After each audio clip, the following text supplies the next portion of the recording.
సునాదస్వరము April 5. మీరు భయపడకుడి, సిలువ వేయబడిన యేసుని మీరు వెతుకుచున్నారని నాకు తెలియను. ఆయన ఇక్కడ లేడు, తాను చెప్పినట్లే ఆయన లేచి ఉన్నాడు.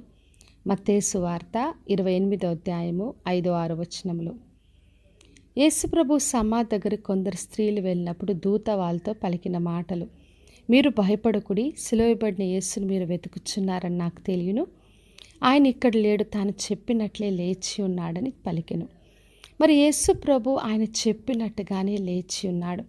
మరి ఆయన ముందుగానే ప్రకటించాడు, నేను చనిపోతాను, 3వ రోజున తిరిగి లేస్తానని చెప్పినట్టుగా ఆయన సజీవుడిగా మరణాన్ని జయించి తిరిగి లేచాడు. వాళ్ళందరూ కూడా భయముతో మహానందంతో వెళ్తున్నప్పుడు యేసు ప్రభు వారిని ఎదుర్కొని శుభమని చెప్పాడు, భయపడకుడి అని చెప్పాడు. మరి భయముతో కలవరంతో ఉన్న మనతో ఈ రోజున చెప్తున్నాడు, మీకు శుభము, భయపడొద్దని ప్రభు మనకు ధైర్యాన్ని ఇస్తున్నాడు. ఎందుకంటే మనకున్న కలవరాలు ఏదైనా, భయం ఏదైనా, ఎటువంటి స్థితిలో మనమున్న మరణాన్ని జయించిన సజీవుడైన దేవుణ్ణి మనము కలిగి ఉన్నాం. కాబట్టి ఆయనను బట్టి అన్ని పరిస్థితుల్లో మనము జయం పొందుకుంటాం. కాబట్టి ఆయనను బట్టి మనం విశ్వాసంతో ముందు కొనసాగాలని ప్రభు కోరుతున్నాడు.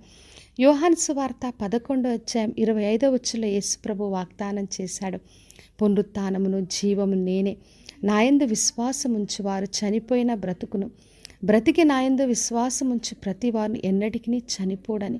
మరి ఆయన యందు మనం విశ్వాసం ఉంచినప్పుడు చనిపోయినా మనం బ్రతుకుతాము అని ప్రభు మనకు వాగ్దానం చేస్తున్నాడు. మరి ఎటువంటి పరిస్థితులు మన ముందున్నప్పటికీ కూడా దేవుని బట్టి, ఆయన పునరుత్థాన శక్తిని బట్టి, ఆయన బలంను బట్టి అన్నిట్లో మనం జయం పొందుతామని ప్రభు మనకు ధైర్యం ఇస్తున్నాడు. కీర్తనలు 16:10 రాయబడింది, ఎందుకనగా నీవు నా ఆత్మను పాతాళములో విడిచిపెట్టవు, నీ పరిశుద్ధుని కుళ్ళు పట్టనీయవని రాయబడింది. కాబట్టి నా ప్రియ సహోదరి సహోదరా, ఎటువంటి భయాలున్నా కలవరాలున్నా ధైర్యంతో విశ్వాసంతో జీవించుట కొరకు మన ప్రభు మరణాన్ని జయించి ఆ మరణ దాస్యం నుండి భయంలోంచి మనకు విడుదలిచ్చాడు.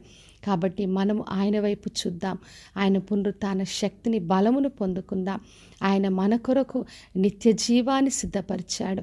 ఆయన మన కొరకు పురములు సిద్ధపరుస్తున్నాడు, తిరిగి వచ్చి మనల్ని తీసుకొని వెళ్తాడు. కాబట్టి విశ్వాసంతో ఆయన కొరకు కనిపెడుతూ ఆయన కొరకు సాక్ష్యంగా జీవిద్దాం. ప్రార్థన చేసుకుందాం.